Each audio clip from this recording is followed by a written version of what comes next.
Alors entrons maintenant dans le vif du sujet. Le vif du sujet, je n'ai pas l'occasion de vous le présenter en préambule parce qu'il faut que j'aille relativement vite. C'est que l'une des autres particularités de ce mouvement politique que j'ai créé, c'est d'être un mouvement provisoire, un mouvement de rassemblement des Français au-delà du clivage droit. C'est que nous avons une légère majorité d'adhérents venus de la gauche. Nous avons des adhérents venus du centre, ça c'est une de mes surprises. Nous avons des adhérents qui ont voté oui à la Constitution européenne et puis qui ont changé d'avis. Comme dit le proverbe, il n'y a que les imbéciles qui ne changent pas d'avis. Et donc ils ont voté oui, puis après ils ont réfléchi, ils ont découvert mes conférences, et puis ils y ont réfléchi. Il y a beaucoup de nos adhérents qui mettent 6 mois, 8 mois, 9 mois, 1 an avant d'adhérer. Parce qu'ils écoutent mes conférences, ils prennent un choc en pleine figure, et après ils partent se renseigner en se disant c'est pas possible que ce que dit ce type soit vrai.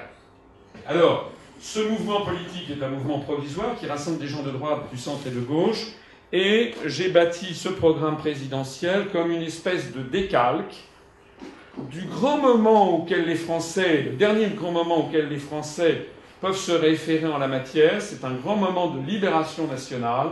C'était le moment de la libération, justement, et du Conseil national de la résistance, qui rassemblait des gens du centre, de droite, de gauche, d'extrême gauche, et même d'extrême droite. Il y avait au Conseil national de la résistance le poids très important du Parti communiste français, très important à l'époque. En 1947, le PCF fait 28% des voix. Il y avait des socialistes, il y avait des radicaux, il y avait des gaullistes avec, dans le réseau, il y avait des bourgeois, des catholiques, des protestants, il y avait même des maréchalistes, mais anti-hitlériens, qui avaient rejoint le Conseil national de la résistance. Il y avait aussi des syndicats et puis les représentants des partis d'avant-guerre. Donc qu'est-ce qui liait tous ces Français en 1944 ?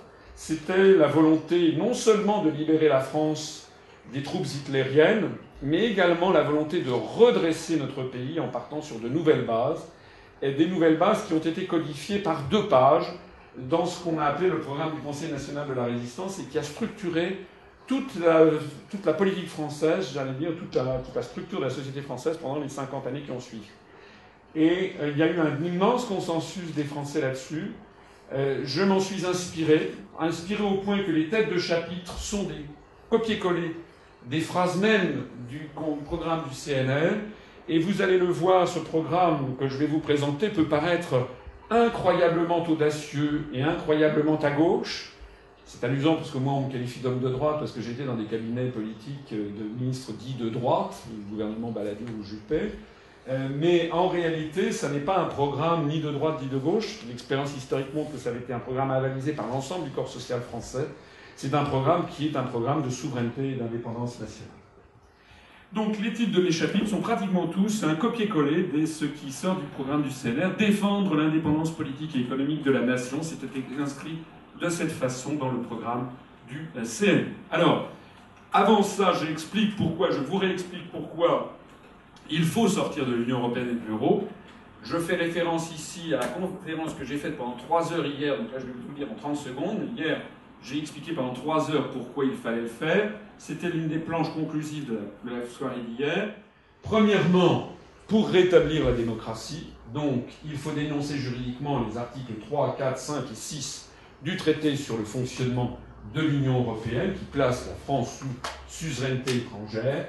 Deuxièmement, résoudre la question de la dette publique. Donc, il faut que la France redonne à la Banque de France son pouvoir régalien de financement de l'État et des collectivités publiques, ce qui impose de dénoncer l'article 123 du TFUE, le traité sur le fonctionnement de l'Union européenne. Troisièmement, sauver l'agriculture et les agriculteurs français qui sont en pleine débandade. Il faut que la France dénonce juridiquement plusieurs articles des traités européens, notamment ceux qui codifient le marché intérieur de l'agriculture. Il faut dénoncer les articles 32 et 39 du TFUE. Quatrièmement, sauver l'industrie et nos emplois. Vous savez qu'actuellement, c'est une débandade effrayante, puisque depuis 2009, 2010, 2011, sur les 3 dernières années, la France a perdu 900 usines, et actuellement, nous perdons 800 emplois industriels par jour ouvrable. Depuis 12 ans, nous avons perdu plus de environ le tiers des emplois industriels en France. Au rythme où ça va, en 2030 ou 2040, nous n'aurons plus d'industrie en France. Hein. Donc nous sommes dans une situation absolument catastrophique, puisque l'industrie comme l'agriculture, c'est ce qui fait la richesse de la nation France. Lorsqu'il n'y aura plus d'industrie et plus d'agriculture, qu'est-ce qui nous restera pour être riche? Alors il y aura certainement des gens qui pourront faire visiter les musées, hein, il y aura certainement quelques banques et assurances, mais est-ce que ça suffira à assurer un niveau de vie à 65 millions de Français? La réponse est non.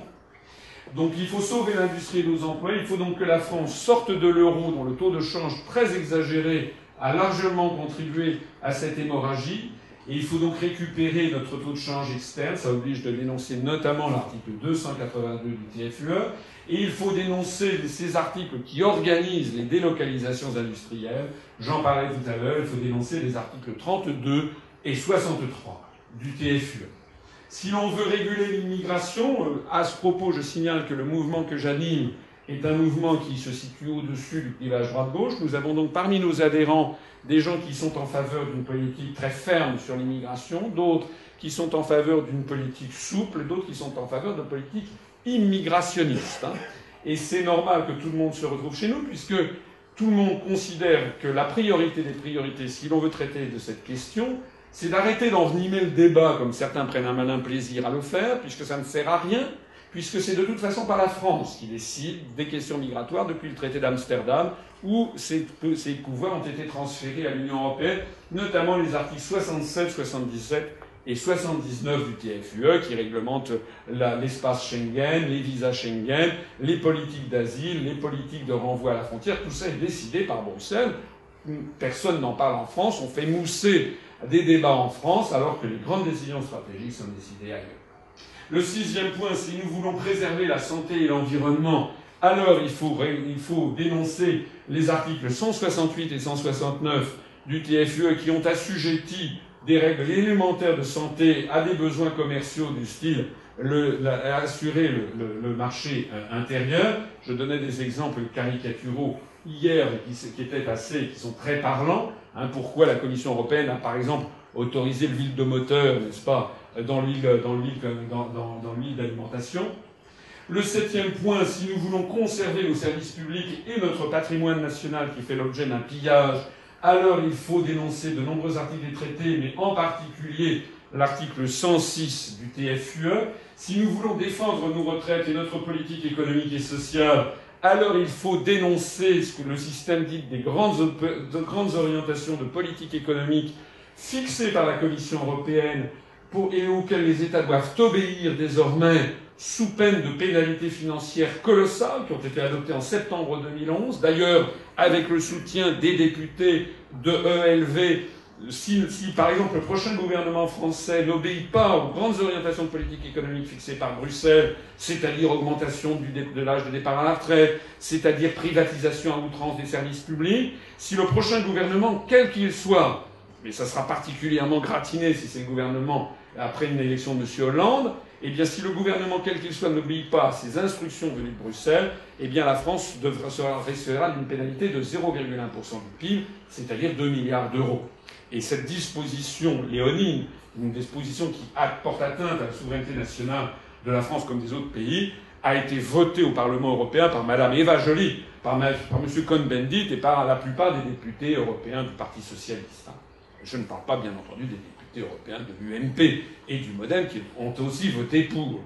Donc il faut bien voir que vous êtes les victimes, vous êtes les manipulés par des gens qui disent à Paris ce que par ailleurs, qui combattent à Paris une politique qui n'est que la conséquence des décisions qu'ils soutiennent en catimini à Bruxelles. Si nous voulons, donc il faut dénoncer l'article 5 et l'article 121 du TFUE. Si nous voulons protéger la paix du monde, puisqu'on nous a bassinés pendant des décennies sur le fait que l'Europe c'est la paix, l'Europe c'est la guerre. L'Europe apparaît de plus en plus comme une construction qui nous place sous la vassalisation des États-Unis d'Amérique, l'Union européenne étant la face politique d'une médaille dont le revers, la face militaire, s'appelle l'OTAN.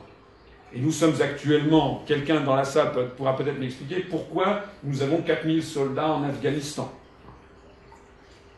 Donc nous devons sortir dénoncer l'article 42 du TU, le TU ça porte bien son nom d'ailleurs, le traité sur l'Union européenne qui subordonne en fait l'ensemble des pays de la zone Union européenne à l'OTAN.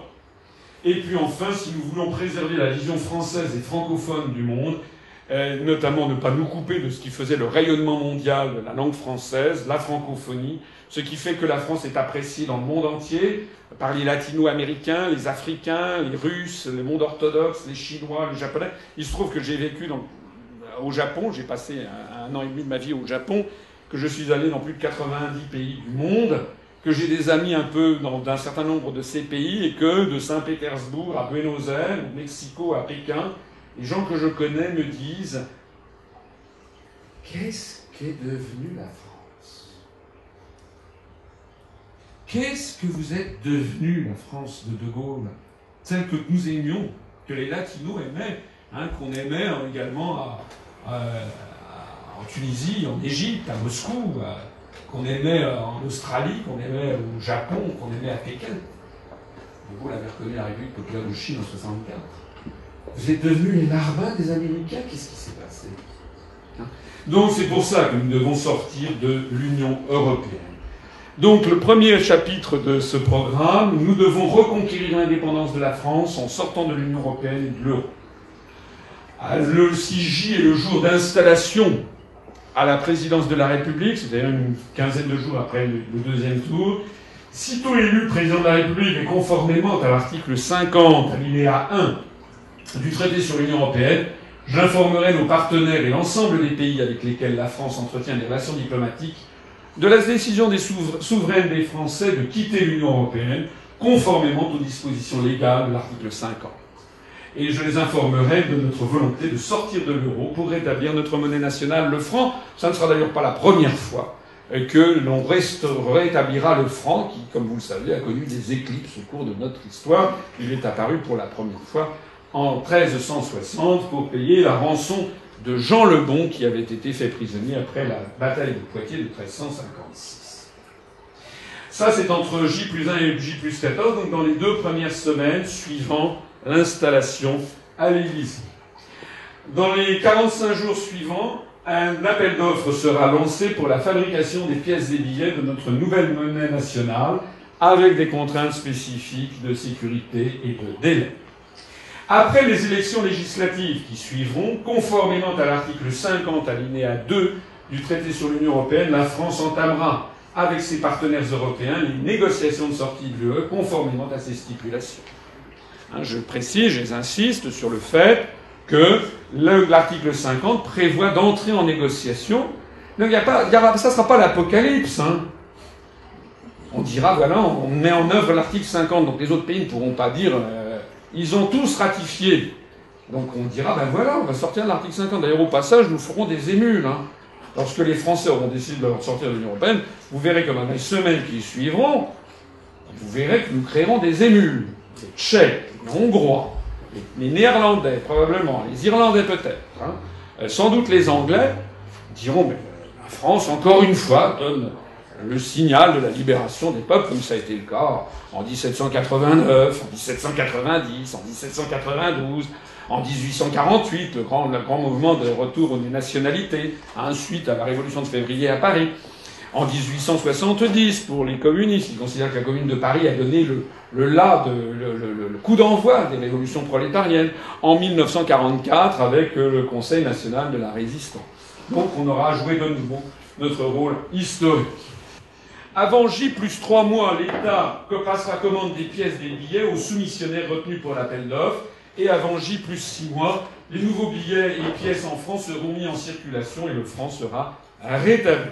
Ça mérite un tout petit moment d'attention. C'est simplement pour vous montrer à quel point notre mouvement politique est un mouvement de très large rassemblement national qui veut rendre hommage, et de fidélité aussi à notre histoire collective, et qui s'efforce de rendre hommage à toutes les composantes de la société française. Le billet de 5 francs représentera sur l'avers, et bien justement la première pièce de franc, le franc à cheval de 1360, où l'on voit Jean le Bon, donc, qui est libéré, c'est le paiement de sa rançon, et puis le revers, c'est Jeanne d'Arc, qui, vous connaissez la saga des années 1420-1429.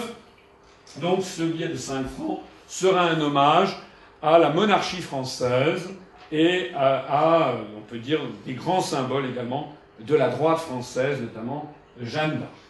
Le billet de 10 francs, lui, représente à l'avers le comte de Lille qui chante la Marseillaise à Strasbourg, et le revers représente un tableau qui représente un soldat de l'an 2 à Valmy. Donc le billet de 10 francs, lui, rend hommage à la République, donc c'est le contraire de ce qui précède, mais ça fait partie, tout ça fait partie de notre histoire nationale, c'est un hommage aux héros des soldats de l'an 2 et du peuple français qui acquiert sa libération. Le billet de 20 francs, lui, présente à l'avers Gambetta au moment de la crise du 16 mai. Gambetta qui parcourait la France d'ailleurs en ayant créé l'Union républicaine. C'est presque l'UPR.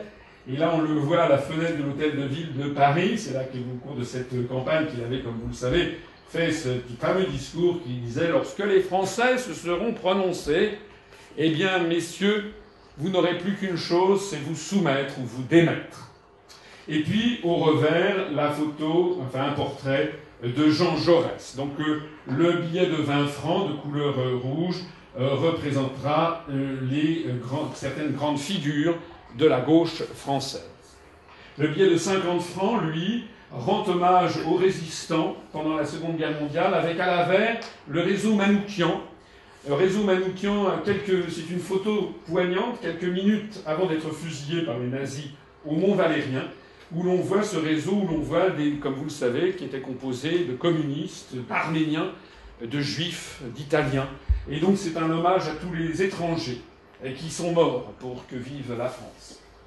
Parce que la France a été souvent sauvée par des étrangers. C'était le cas d'ailleurs à Valmy, où Francesco de Miranda, comme vous le savez, qui était un latino-américain proche de Bolivar, a participé au combat. Et puis le revers, eh bien, c'est Honoré d'Estienne d'Orve, qui est une figure de la droite française, catholique, traditionnaliste, si l'on peut dire, aristocrate français, qui est lui aussi mort pour que vive la France, parce que les résistants français n'étaient pas tous de gauche, ni tous de droite, hein, ils étaient les représentants du peuple et venus de tous les horizons sociaux.